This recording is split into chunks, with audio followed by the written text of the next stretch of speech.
Ridiculous. Ridiculous, but I bet it was for a significant amount of money. Still ridiculous. Yeah, but fun. I'd watch it. Look, Jake Paul wants to test himself against actual, not just world champion, but one of the greatest of all time. Really fought, and it wasn't fixed. Jake Paul would not survive 45 seconds. I don't know about that. I think it would take a few rounds. Really? But yeah. First of all, Jake is a lot bigger. Jake's a lot bigger. But what way would they fight? Well, it's not about the number. If it was about the number, we could have started up. I would have tell you, I'm not just interested. It makes no sense for me. It's not my what I'm looking at right now. Joe Rogan was left speechless after learning that Jake Paul had offered Francis Ngannou a chance to be his next opponent. The offer came shortly after Jake's highly anticipated fight with Gervonta Davis was called off. On his podcast, Rogan described the idea as insane, even borderline reckless for the YouTuber turned boxer. He reminded listeners that Ngannou, a former UFC champion and one of the most feared punchers in combat sports, isn't someone you step in the ring with lightly. Rogan questioned whether Jake truly understood the kind of power he'd be facing. Still, he admitted there's no denying one thing. If the fight ever happens, it would be a massive spectacle, the kind of crossover event that could shake up the world of boxing and MMA alike. And Francis? He knows it too. Nikista calls Francis. This is Francis telling the story. Nikista calls Francis and says, hey, we need your help. We need an opponent for Jake. Tank is out. And Francis says, all right. And Francis says, well, how can I help you? Nikista says, well, we're looking at an opponent for Jake. Tank Davis is out. And Francis says, all right, but specifically, how can I help you? Nikista takes a third swing at the bat. He says, well, we need an opponent. We need a boxer. We need a partner. We need somebody to fight Jake. Tank is out.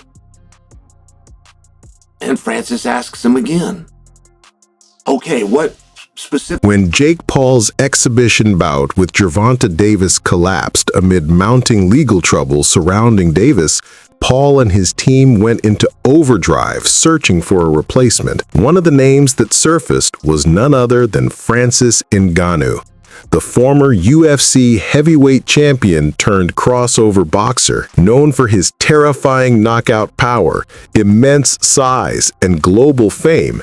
Ngannou isn't just another fighter. He's one of the most dangerous men ever to step into a ring. The saga, I think the fight is going to be completely canceled and rescheduled, and now we have potential opponent names and some people being ruled out coming into today. This is not a joke. It was said by Mike Coppinger and others that the #1 candidate to replace Tank Davis in a Jake Paul fight, probably on a different date, was going to be Francis Ngannou. What the f? But we have an update on that and other potential names that Jake could fight.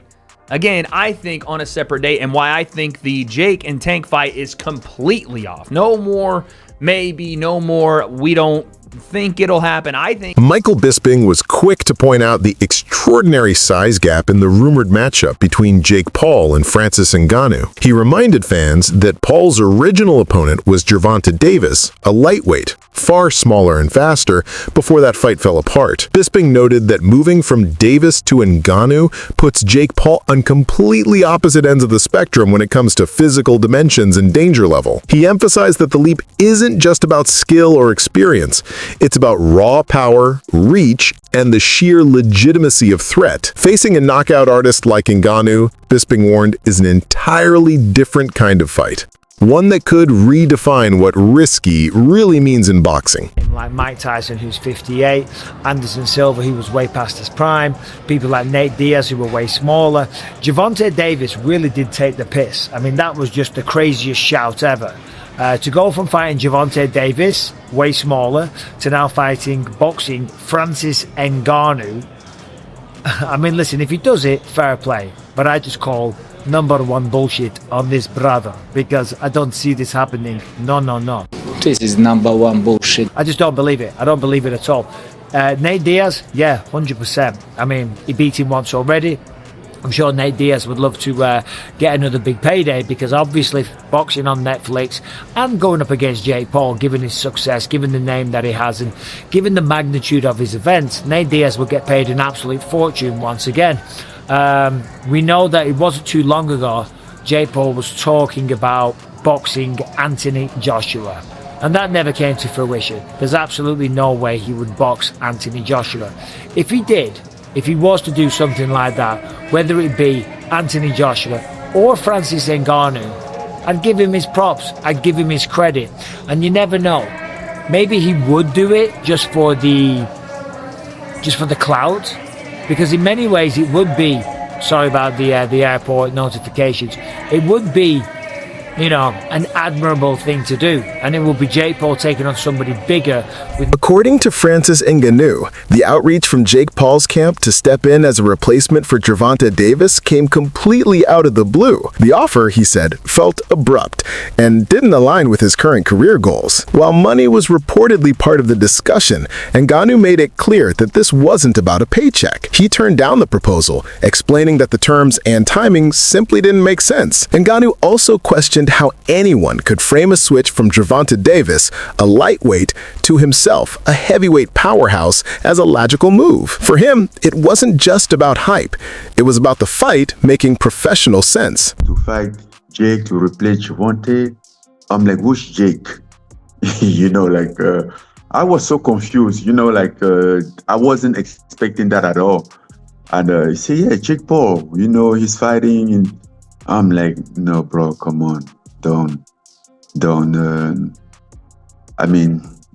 disrespect me like that. And then they even say like, even come out after and say, and what if the number are good? He sent out some number. I'm like, it's not about the number. If it was about the number, we could have started talk. I would have tell you, I'm not just interested. He make no sense for me. It's not my Former UFC champion Daniel Cormier didn't hold back when addressing Jake Paul's rumored interest in fighting Francis Ngannou. Cormier issued a stark warning, emphasizing the severe consequences Paul could face if he stepped into the ring with someone of Ngannou's caliber. He pointed to Ngannou's devastating knockout power and the glaring mismatch in both experience and physicality. In Cormier's view, Paul simply isn't equipped to handle a strike-heavy heavyweight forged in the world of mixed martial arts. Cormier framed it bluntly. This isn't a spectacle worth chasing. It's a risk that far outweighs any potential reward. Paul goes from fighting Gervonta Davis to calling out Francis Ngannou. Jake Paul don't want those problems. I can't say it any different. Jake Paul does not want any Francis Ngannou problems. He don't. He does not want those issues. While I think it's crazy and I credit him for doing that, and I'm surprised he did that, this could be a ploy. Him poking out his chest, saying, I want Francis. He don't want those Francis Ngannou problems. I don't care what Anthony Joshua did to Francis Ngannou. Jake Paul gets in there with Francis. Francis will knock his head off this planet. You don't want those Francis problems. I watched Francis put down Tyson Fury. Sure, Anthony Joshua beat him. But even if Jake got power, I don't think he got power to be dealing with Francis. Because all it takes is for one. Daniel Cormier went even further, questioning Jake Paul's true motives. To him, this wasn't about competition. It was about publicity. Cormier argued that Jake was underestimating what it really means to face a true heavyweight, a man capable of punching straight through gloves. He reminded listeners that Francis Ngannou's power is legendary in mixed martial arts, but in boxing, that power becomes even more concentrated, even more dangerous. His warning was clear. If Jake steps into the ring with Ngannou without fully grasping the difference between MMA striking and boxing defense, it could be a very short night for him.